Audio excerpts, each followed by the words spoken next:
नमस्कार। चलिए आज एक टाइम मशीन में बैठते हैं और सीधे पहुंचते हैं प्राचीन भारत में। ये उस भारत की कहानी है जहां कोई एक बड़ा साम्राज्य नहीं था, बल्कि कई शक्तिशाली राज्य थे जो अपनी अपनी कहानी लिख रहे थे। तो सबसे बड़ा सवाल यही उठता है ना, कि मौर्य साम्राज्य या किसी भी बड़े एम्पायर से पहले भारत का पॉलिटिकल मैप असल में दिखता कैसा था, कौन कहाँ राज करता था। बस इसी पहेली को आज हम सुलझाने वाले हैं।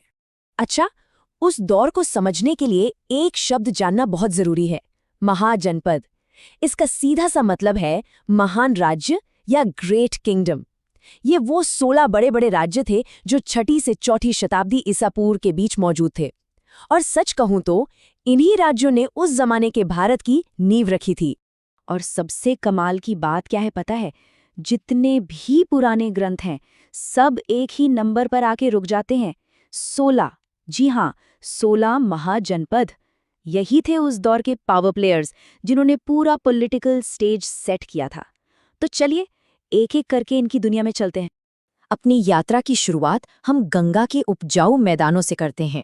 ये प्राचीन भारत का पॉलिटिकल और कल्चरल सेंटर था। समझिए, यही वो जमीन थी जहां सबसे ताकतवर साम्राज्यों के बीज बोए गए। यहाँ देखिए, गंगा के मैदानों के ये मुख्य राज्य थे: काशी, कोसल, अंग, मगध, वज्जी और मल। इनमें से कई नाम आज के उत्तर प्रदेश और बिहार के इलाकों से सीधे सीधे जुड़ते हैं। इतिहास कितना पास है ना? लेकिन इन सब में एक नाम ऐसा था जो बाकियों से कई ज्यादा बड़ा और ताकतवर बनने वाला था, मगध। ये बस एक और राज्य नहीं था, नहीं, ये वो सुपर पावर था जो आगे चलकर इन सबको एक साथ लाएगा और भारत का पहला महान साम्राज्य खड़ा करेगा। मगध की ताकत का अंदाजा उसकी 2 शानदार राजधानियों से लगाया जा सकता है।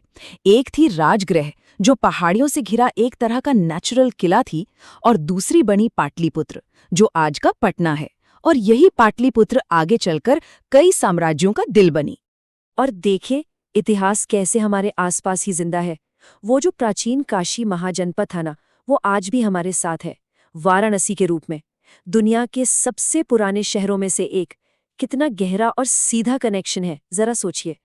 चलिए अब गंगा के मैदानों से थोड़ा बाहर निकलते हैं और पश्चिम और मध्य भारत की तरफ चलते हैं।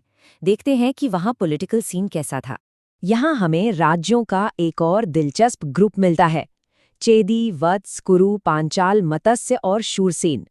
ये आज के बुंदेलखंड से लेकर दिल्ली और जयपुर के आसपास के इलाकों तक फैले हुए थे। मतलब ये दुनिया काफी बड़ी थी। और ये तो और भी मजेदार है। कुरु साम्राज्य की राजधानी थी इंद्रप्रस्थ। नाम सुना सुना लग रहा है ना, महाभारत वाला। और अंदाजा लगाइए ये आज कहाँ है? ठीक उसी जगह पर जहां आज भारत की राजधानी दिल्ली है। कमाल है ना?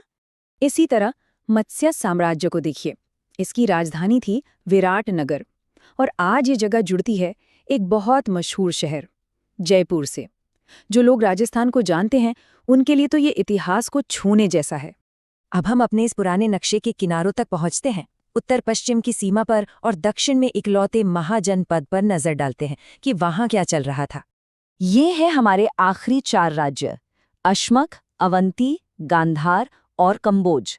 इनकी लोकेशन बहुत यूनिक थी।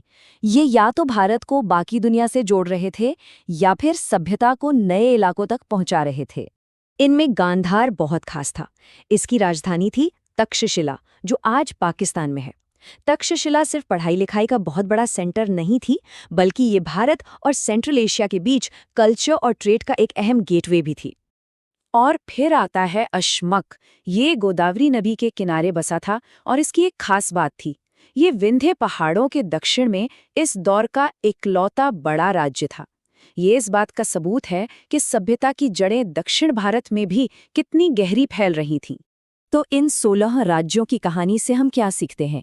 ये सिर्फ एक पुराना नक्शा नहीं है दोस्तों, ये एक ऐसी विरासत है जो आज भी हमारे साथ, हमारे बीच जिंदा है। 2500 साल पुराना वो पॉलिटिकल मैप सिर्फ इतिहास की किताबों में बंद नहीं है, बिल्कुल नहीं।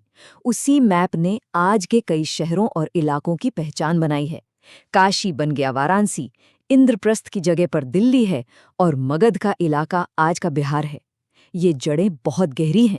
और आखिर में ये एक बहुत ही दिलचस्प सवाल छोड़ जाता है। जरा सोचिए, जब हम रोज अपनी जिंदगी जी रहे होते हैं, कहीं आ जा रहे होते हैं, तो हम अनजाने में ही कितने प्राचीन राज्यों की जमीन से गुजरते होंगे। ये इतिहास हमारे चारों तरफ है, बस नजर घुमाकर देखने की देर है।